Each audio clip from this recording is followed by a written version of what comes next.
একদিকে বিএনপি ও সমমনাদের রাজপথে নামার হুঁশিয়ারি, নির্বাচনের রোডম্যাপ নিয়ে বিএনপির হুঁশিয়ারি, এবং তারা যেমনটি বলছে যে ইনিয়ে বিনিয়ে কথা না বলে প্রধান উপদেষ্টাকে সুস্পষ্টভাবে রোডম্যাপ ঘোষণা করার দাবি জানাচ্ছে। অন্যদিকে আবার রাজনৈতিক অঙ্গনে আমরা শুনছি গণপরিষদের কথা, স্থানীয় সরকার নির্বাচনের কথা। জাতীয় নির্বাচনের আগে এই বিষয়গুলো সংকট বাড়াবে কিনা? না, সংকট তো তৈরি করছে। জাতীয় নির্বাচন নিয়ে জনগণের মধ্যে মিশ্র ভাবনা তৈরি হচ্ছে। যেমন ধরেন, জামাত ইসলাম এই গত দুদিন আগে আমার পঞ্চগড়ে সমাবেশ করেছে, সেখানটা তার আমির বলেছেন যে আগে স্থানীয় সরকার নির্বাচন চান। আমরা যখন প্রধান উপদেষ্টার সঙ্গে দেখা করতে গেছি, সেখানটাও জামাত ইসলাম একই কথা বলেছে এবং কিছু ছাত্র সংগঠনের প্রতিনিধি একই কথা বলেছে।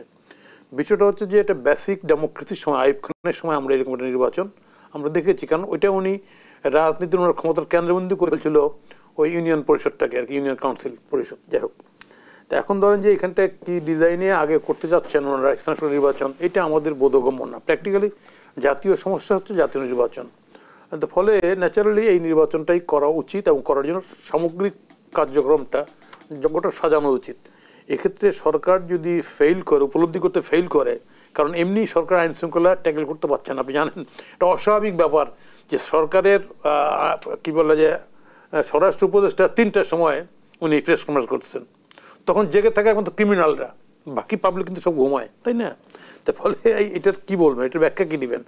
আমি বলতে চাচ্ছি কথাটা যে এখানটায় স্থানীয় সরকার নির্বাচনে স্বাভাবিকভাবেই নির্বাচনে মারাত্মক দলাদলি হয় এবং মারাত্মক মারামারি হয়। আপনি দেখবেন প্রত্যেক স্থানীয় সরকার নির্বাচনের সময়। সেই ক্ষেত্রে এই ললেসনেস অবস্থায় আগে ওইটা করব, এটা কি ভাবনাটা আসে কীভাবে? যারা ভাবছেন তাদের ভিন্ন ডিজাইন আছে, যেই ভাবছেন এটা দেশের মধ্যে এটা আরও অরাজকতা তৈরি করার একটা প্রচেষ্টা হবে মাত্র। তাহলে সেক্ষেত্রে আমি মনে করি প্র্যাকটিক্যালি রাজনৈতিক দলগুলি ওনাদের দেখা যায় কবার হয়েছে পরিষ্কার মতামত দিয়েছে এটা জাতীয় সংসদ নির্বাচনের জন্য। এবং হ্যাঁ, সংস্কার প্রয়োজন, সংস্কারের প্রস্তাবনা অলরেডি সরকারের অন্তর্বর্তী সরকারের পক্ষ থেকে আলোচনা চলছে, আমরাও আমাদের মতামত দিয়েছি, বিভিন্ন জন দিয়েছে, তাই না? তো সেটা করার জন্য ডেফিনেটলি একটা পার্লামেন্ট লাগবে। এখানটায় যে কথাগুলি আসতেছে এখানটায় এটা হচ্ছে এটা বিপ্লবী সরকার না, বিপ্লবী সরকার না, বুঝতে হবে। বিপ্লব যেমন একটা রুশ বিপ্লব, এটা বিপ্লব শুরু হয়েছিল উইথ ফিলোসফি, আদর্শ ছিল সমাজতন্ত্রের। আপনি খমেনি বিপ্লব, যেটাকে শিয়া বিপ্লব বলে, সেখানটাও একটা আদর্শিক একটা বিপ্লব, খমেনি বিপ্লব। আর ফরাসি রেভলিউশন, বাকিগুলি গণ অভ্যুত্থান। সেটা আপনি 69 গণ অভ্যুত্থান বলেন, 90 গণ অভ্যুত্থান বলেন, এটাও গণ অভ্যুত্থান। সেখানে আমরা গণ অভ্যুত্থানের কৃতিত্ব নিয়ে এক ধরনের লড়াই দেখছি। না, কৃতিত্ব নিয়ে লড়াইয়ের কিছু নাই, এটা প্র্যাকটিক্যালি শুনে। এটা 15 বছর ধরে এই সরকারের বিরুদ্ধে, প্রতিত শেখ হাসিনার বিরুদ্ধে সবাই যার যার জায়গা থেকে যার যার সমর্থনে কথা বলেছে। এবং সবচেয়ে মজার ঘটনা হচ্ছে যেটা বাংলাদেশের দক্ষিণের সময় লড়াই করেছি আমরা, এরকম হয়নি। স্বাভাবিক মিছিলে বিএনপি নারায়ণগঞ্জে, ব্রাউনবাড়িয়া, ভোলায় স্বাভাবিক মিছিল, নর্মাল মিছিল, সরকার পন্থী মিছিল, সেই মিছিল গুলি করে মেরে দিচ্ছে পয়েন্ট ব্ল্যাঙ্ক। পত্রিকা কোন পুলিশ মারছে, কার সে নাম পর্যন্ত চলে আসছে, তাই না? তাহলে এই যে ঘটনাগুলি বাংলাদেশ, আমি গুম খুনের কথা বাদ দিলাম, এই প্রক্রিয়া কিন্তু কখনো ছিল না, এইভাবে করছে গত সরকার।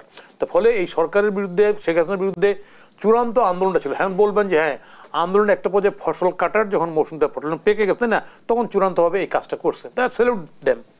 ছাত্ররা যে করছে, যুগে যুগের ছাত্ররা এই কাজটা এখানটা করছে, তাদেরকে স্যালুট করি আমরা, এতে কোনো অসুবিধা নেই, গর্বের কাজটাই করেছেন। কিন্তু এই গর্বের কাজটাকে যাতে কালিমালিপ্ত না করে কিছু এর পরের কিছু ঘটনা যেগুলি ক্ষতিগ্রস্ত হয়েছে, যেমন ধরেন আমি যদি বলি, আমি একটা পরিষ্কার করেই বলতে চাই, 6 মাস পরে 32 ভাঙ্গা কিছু বাড়ি ঘরে রাত্রিগুলো অ্যাটাক, এটা তো স্বাভাবিক সুস্থ লক্ষণ না। তো পরের দিন ইউনূস সাহেব বলতেছেন, উনি প্রধান উপদেষ্টা বলতেছেন যে এরকম আর সহ্য করা হবে না। তার মানে আগেরটা সহ্য করে পরের দিন বন্ধ করতে যাচ্ছেন। মানে অ্যাজ এ হোল আমি বলতেছি সরকারের এখানটা আসলে পরিষ্কার দৃষ্টিভঙ্গি নেই, তারা জাতীয় নির্বাচনটা কীভাবে করবেন। ফলে এই যে এক পা এগিয়ে এক পা পিছিয়ে এই যে ডিলেমার মধ্যে থাকা, উনি একরকম বলবেন, নির্বাচন কমিশনার একরকম বলবেন, ওনার উপদেষ্টা কি তথ্য সচিব একরকম বলবেন, হ্যাঁ প্রেস সচিব, তাই না? এই কূটনীতিপূর্ণ কথা কিন্তু দেশের জন্য মঙ্গল না, দেশটাকে সংকটের দিকে ফেলে দিচ্ছে।